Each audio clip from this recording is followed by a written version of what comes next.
Hey everyone, and welcome back to the channel. We are here today to talk about my 7 favorite moments from the newest Wheel of Time trailer. That's right, I've got 7, not 5, not 10, but 7. I think that's appropriate given the theme of the series and the 7 spokes of the wheel. Before we dive in, I want to go ahead and call out my high tier patrons, Doris Sedai and Unraveling the Pattern. Thank you guys so much. Your support means the world to me. If you want to support the channel, you can head over to my Patreon and sign up over there. My lowest tier is only $1. Do that, get you a couple of neat little perks. You get videos early, if I remember, and you can come chat with me in my Discord server in the private Patreon chat. So if you're interested in any of those things, go ahead and check that out. If you want to follow me on social media, be sure to check out my Twitter, Instagram, and Facebook. I'll have those linked down below. Without further ado, let's go ahead and jump right on into the video. All right, coming in at number 1, we've got The Old Blood Runs Deep. That's right, I loved this scene between Lan and Moiraine. It is one of my favorites of the trailer, and the reason I like it so much is that it just solidifies the fact that at least the concept of the Old Blood is probably going to be in the show. If it'll be the same, we don't know, but at least they're going to have some conceptual lineage of the blood of Manetheren running through the 2 rivers.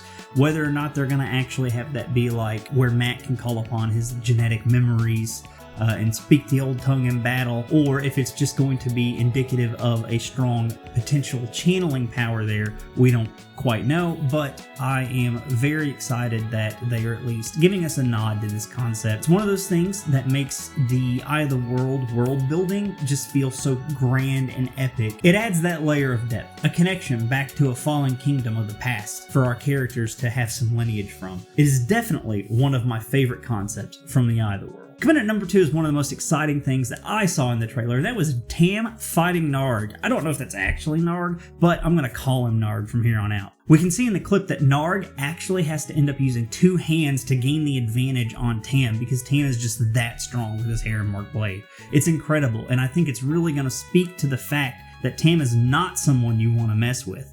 Trolloc or human. On top of that, if they don't give us anything about Thom's history before this point, it's going to give viewers that hook about, ooh, Thom's got something in his past we don't know about, and they can reveal that later. Number 3 is going to be what I'm calling the White Cloak Cookout. That's right, the scene with the yellow Aes Sedai sister being burned at the stake and Valda walking back with her ring, adding it to his collection. That just, it makes the White Cloaks actually feel like a threat for once. I mean, honestly, after the Eye of the World, the White Cloaks do not feel scary ever again in the series. They just feel like a bunch of clowns who ride around and look fancy on horses.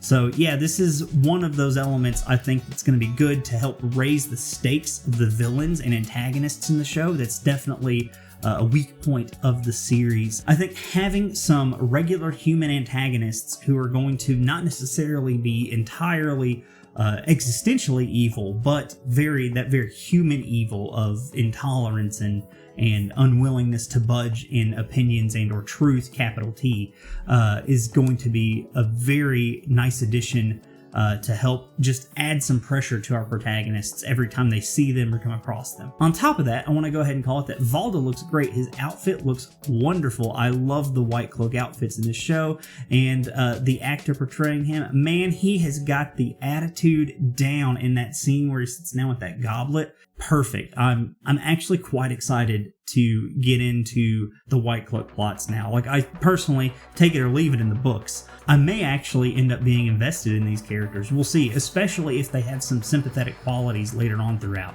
Number 4, the strength of the bond.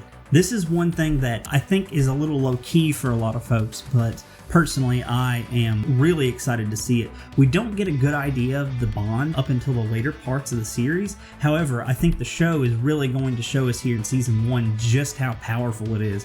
I hope they kind of dive into not just the emotional sharing aspects of it, but also how it gives Lan some physical advantages versus someone who's not bonded. Because, again, these are concepts we don't get until, you know, the midway point through the series, at least, that they're not expanded upon. And I think introducing that at an earlier point for the show viewers is going to be beneficial. They'll see there's some real advantages to being bonded as a warder, and, you know, it adds some of that weight to like the debate of why would you ever want to be a warder, especially if you have goals that align with your Aes Sedai. It can be very beneficial to you in helping you achieve those goals. Number 5, Thom's knife. That's right, in the trailer we get to see Thom pull a knife from his sleeve. It is just one of the most quintessential elements of Thom. He has knives hidden everywhere. As a former court bard, he apparently was also an assassin slash spy, so he has quite a skill set that I think is going to intrigue new viewers to the show. I am very happy to see that they kept this little character detail, and actually it leads right in to number 6, where we see Thom fighting a Fade. That is right, we're getting Thom fighting a Myrddraal in the season 1, as it's supposed to be, but honestly, I think a lot of folks are worried they may skip that plot line entirely. Seeing it on screen here, just for the few frames we do, it is epic, and I cannot wait to see Thom's fighting style in the show. It's going to be very different, I think, than it's displayed in the books. I don't think he's going to be quite as acrobatic hoppy around. Maybe more fast dual knife fighting style. We'll have to wait and see, of course, which is WAFO, basically. Watch and find out. However, I do want to point out, in this scene, we also get to see the Myrddraal Stakandar blade, which looks quite vicious. I know that personally I wouldn't want to be on the wrong side of one of those. Coming in at number 7, we have the Blood Snow.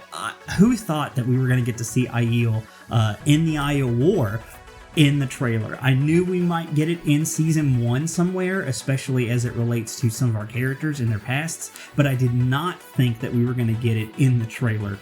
I mean, who could have thought that we were going to get 2 Aiel battling at this moment? And you can even see one of them drags an Illianer by his cape, and you can see the bees on the armor.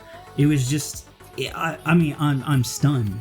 Theories about who these Aiel are range from Shael to Janduin to possibly even young Bruark or Amis. Honestly, if any of them are these Aiel and that's who they turn out to be, I'll be happy. As long as they're just not like no-name throwaway Aiels, I think everyone will be pretty stoked about it. So yeah, that's my 7 favorite moments. I hope y'all enjoyed this. I have to say, this trailer was just absolutely incredible. I don't think emotionally it hit quite as hard as the first one did, but let's be real, the first teaser we got was really meant for the emotional hype factor to get us all excited, and this is more of the, here's the story, we're gonna pull you in now, you know, now that you're already interested, let's get you invested. I think it's been excellent, the marketing up to this point. I hope that we don't enter into a content drought coming up in the next 3 weeks, because I definitely would like to see just a little bit more, maybe if they even just repurpose what we have here.